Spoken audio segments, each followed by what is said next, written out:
are important on different days. Make the right decision about the right call. If a matter concerning my child is the most important thing today, everything else waits. So I created what I call my equity policy, which means when I focus on you to deliver value to you, I take equity from doing it. I will spend it. Because the day I will abandon you to focus on something else, that equity that I gained, I better speak for me so you don't speak. And I can focus on the next thing. When my youngest is in university now, or when he was still in prep school, when he was still in school, between prep and secondary and elementary, the first thing we do, as I open my diary for the year from October the year before, is all his school dates. My assistant will go to the site of their school and take all the half-term dates, all the exit dates, everything, and enter it in my calendar. All the companies can fight for their board meeting date from that diary. Why? I protected my first place of responsibility. And then, so that at the end of the day, I could not fail my children. The company can get another chairman or another director. My children can't get another mother. So I find a way to balance it. So the day I cannot show up for my child, the equity I gained for all the moments when I've been there, I better speak, and I make sure he speaks. I remember one day, my son, my youngest, thought he was being smart. It was one of those Christmas periods with all sorts of his cousins around. They were all lying down around in his room. I said, "Ah, Mommy, you know I'm obsessed with you. You've never been to my rugby match before." I kept quiet. I looked at him. I said, "I've never been to your rugby match. Do you know what you're saying?" He said, "Yes." So I said, "Okay. What about this one and this one?" I said, "You came to this one, but you were late." I said, I was not late. From the moment I left my house, on a 2-hour drive to find the school where you were playing on that day, to get there after getting lost and everything, that is the time I'd assigned to you. Because that time is like if you invite me to a party in Ibadan, and I spend 7 hours on Lagos-Ibadan Express Road in traffic, and I finally get to Ibadan to your function and leave after 30 minutes, and you dare to tell me that I only came for 30 minutes, I will pray for you. Why? Who did I give the 7 hours? No, it's true. Let's be honest. So the time I used to get there is part of the time value that I gave you. And if you don't recognize it, I will make you recognize it. So that's what I did to my son, and I said, "Don't even try that." Then I now said, "Come. You said that I didn't come to rugby match. Did I ever miss a parents' meeting before?" He said, "No." "Did I miss an exec before?" He said, "No." "Did I ever miss your afternoon?" "No." "Did I ever miss your birthday?" He said, "No." He said, "Well, because you owe me an apology right now." He said, "I said, yes. The money my peers used to buy houses is what I use to fly back and forth at high physical cost, so that you never ever miss that your mother isn't there. So for you to say, I didn't go for Rob, what?" Of course, as I said that, it's because it's true. Your mommy that is always, and it's true every 3 weeks. Your mommy that is always there, blah, blah, blah. She said, "Okay, Mommy, I'm sorry. I apologize." I said, "Hey, okay. Listen to me. Don't ever let anybody make you feel guilty. Don't let anybody guilt trip you, especially for those who are married and those who have children, or who are working at the stage, you're not married yet, but you're engaged with your career. You make the right decision, but you must also learn to own the value that you create. And never let anybody." I remember one other time, my second son, when I think I was in New York. I was about to fly into London just to transit and come to Lagos. And I called my son at school. And I said, "Oh, I'm passing through." He said, "Okay, great, so you can come and watch my rugby. This rugby, oh." Why do we have boys? So rugby is a thing. So I said, Awosika, I'm just transiting. My son started crying. I said, So I went to BA desk. "Can I change my ticket to fly the next day?" Paid, I don't know, $1,000 something to make the adjustment. Got into London, had a bath, dressed, and went to this rugby. First and foremost, I don't understand it.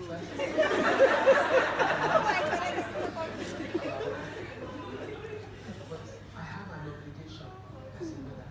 Two, it was raining, it was wet, and it was freezing cold. So there I was, totally numbed out, watching this game that I clearly do not understand.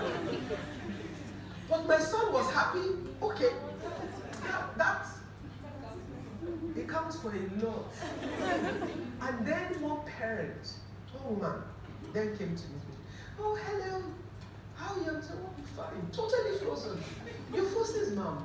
So I'm like, oh, yes, I am. Oh, we don't see you here. So I said, oh, no, just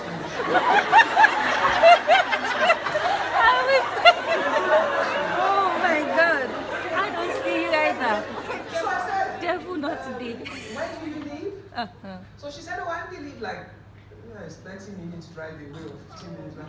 I said, oh, I guess from London here is 6.5 hours from London to my country. With a smile, like I dare you to say the next.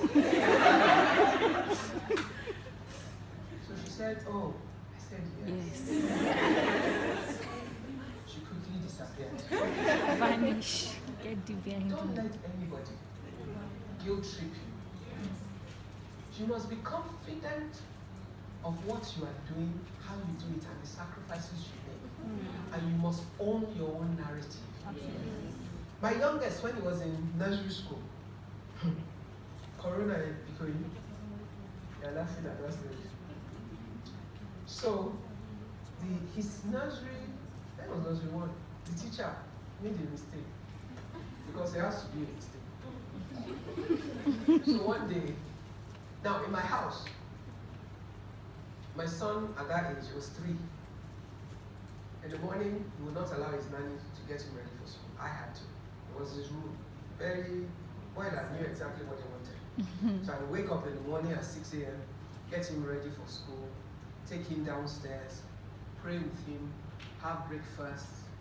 When he finishes having breakfast, send him off to the car, and I will stand waving at him until the car goes out of sight. My son's school. So I do that every morning, as long as I'm in the country. In the afternoon, my son is not my business. Why? My factory is on the mainland. My office then was on the mainland. No, I had an office in the Lekki office was already there as well then, but I could be anywhere in town. I'm a business person. I had, in fact, I had factories here and factories at Eleko beachside and all of that. So God knows where I would be in town. So the way my husband and I organize ourselves is morning is my business, afternoon is his business. After all, whose father is he? Whose son is the boy? His son and my son. So in the afternoon, it's my husband's business. Now that means sometimes it's just his driver, or it's him coming from a meeting or something that stops by to pick his son from school.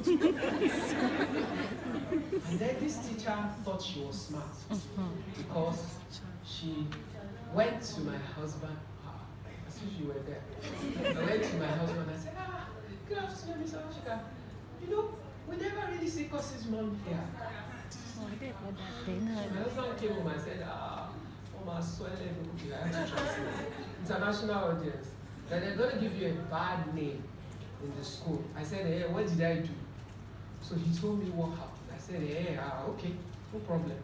So what did I do? I went to the school. You have to fight your battle.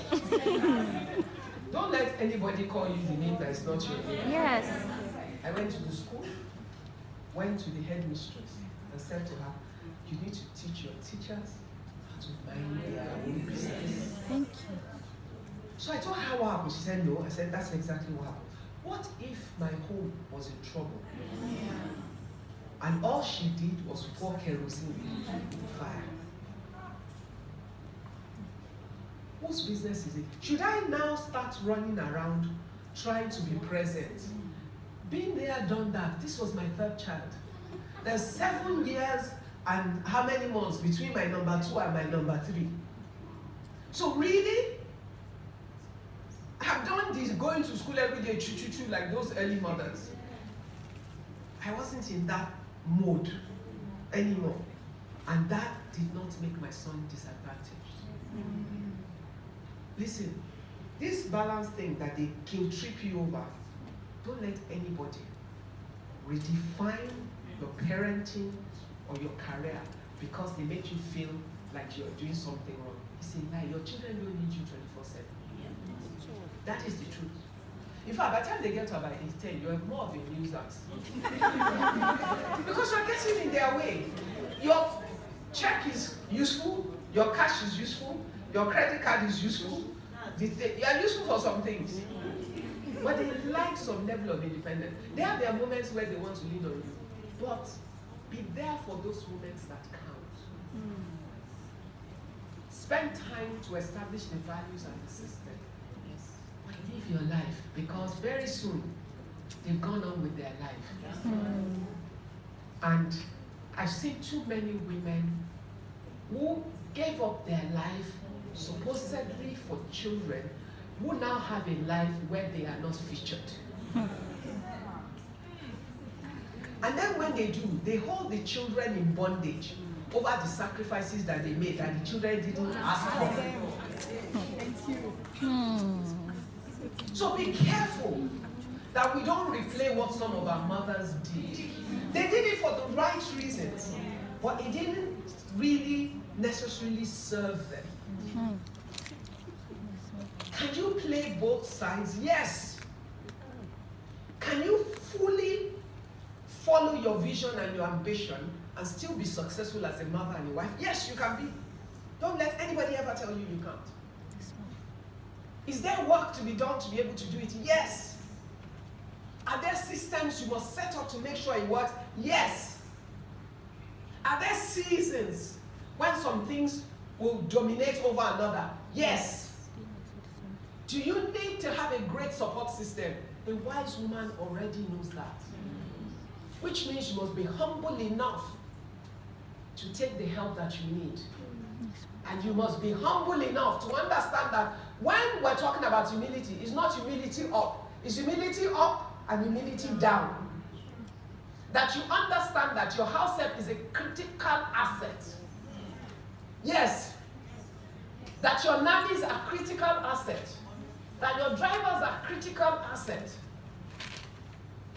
That making things work so you can work requires that you honor and respect other people, and you treat the people that support your life as critical assets like yourself.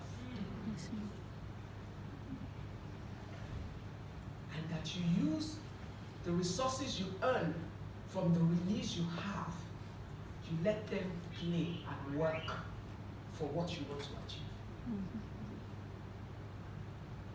So learn the discipline, especially for the younger ones. Learn it early enough. Start learning the patience.